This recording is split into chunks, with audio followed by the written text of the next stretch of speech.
आतमध्ये जाता येते का कुठून? अंदर कुठून जाता येते? नाही, बरं काय इथूनच.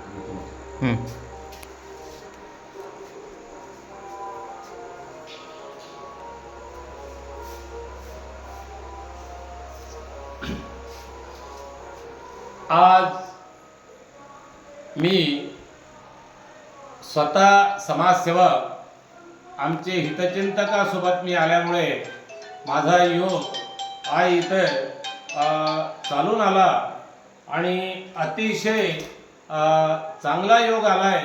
मी साक्षात मार्कंडेश्वर शिवभगवानच्या मंदिरमध्ये आज मला दर्शनाची आणि वैनगंगा नदीवर मला आंघोळीची संधी उपलब्ध झाली आणि आजचा दिवस माझ्यासाठी खूप जो आनंदाचा होता.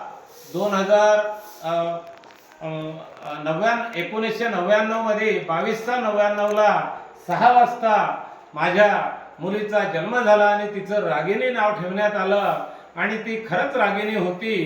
तिने 4 वर्षाची असताना 99% 7 पॉईंट घेतले, 10वी मध्ये 92% 20 पॉईंट घेतले आणि गडचिरोलीवरून ती 8 वर्षाची असताना विदर्भस्तरीय विजयजी वड्डेट्टीवार सुरजजी पुरड्डीवार कडून पहिलं बक्षीस घेतलं आणि 56 देशाच्या ठिकाणी माउंट आबूला तिने प्रथम पारितोषिक घेतलंय आणि अनेक मुलांना तिने स्वतः शिकवलेल्या सरांना हरवलं. पण अतिशय प्रसन्न होती.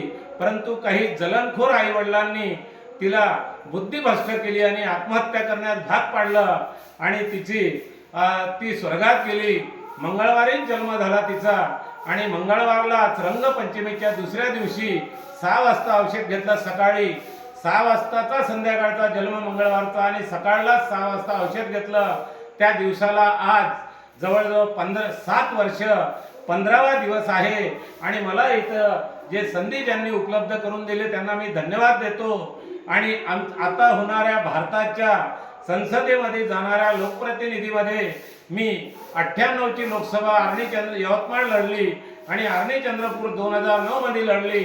परंतु एक चांगले व्यक्तिमत्व, धार्मिक असलेले, अष्टपैलू असलेले, जनतेची सेवा देणारे, परंतु वैश्य कुंटी समाजात अल्पसंख्याक समाजामध्ये जन्मलेले आणि अनेक वेळा महाराष्ट्रामध्ये विधानसभेत गाजवणारे सुधीर भाऊ मुनगंटीवार, त्यांना यावेळेला मोदीजींनी, अमित शहाजींनी, नड्डाजींनी आपल्या आर्णी चंद्रपूर लोकसभेची उमेदवारी दिली आणि सुधीर भाऊ हे अतिशय पॉवरफुल नेते आहेत आणि आर्णी चंद्रपूर लोकसभा ही स्वातंत्र्य भारत झाला तेव्हापासून वंचित आहे आणि वणी विधानसभा हा पूर्वी ऊन नावाने जिल्हा होता. 11 कलेक्टर होऊन गेले, ब्रिटिश जिल्हा घेऊन पळाले.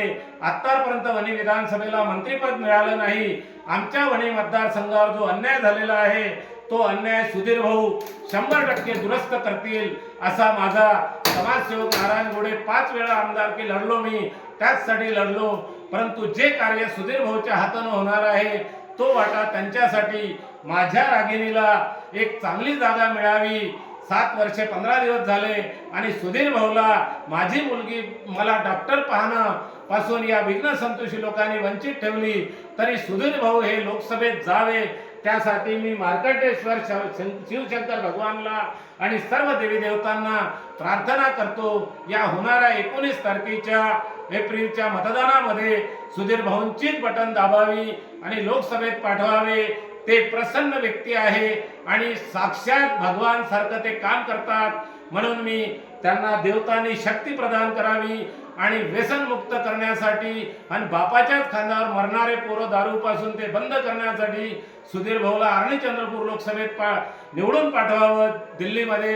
यासाठी मी ईश्वराला प्रार्थना करतो आणि स्वतः समाजसेवक नारायण गोडे माझ्या कुटुंबाला सर्व दुःखातून काढावे आणि प्रसन्न ठेवावे. सुधीर भाऊला लोकसभेत पाठवण्यासाठी प्रार्थना करतो आणि इथेच थांबतो.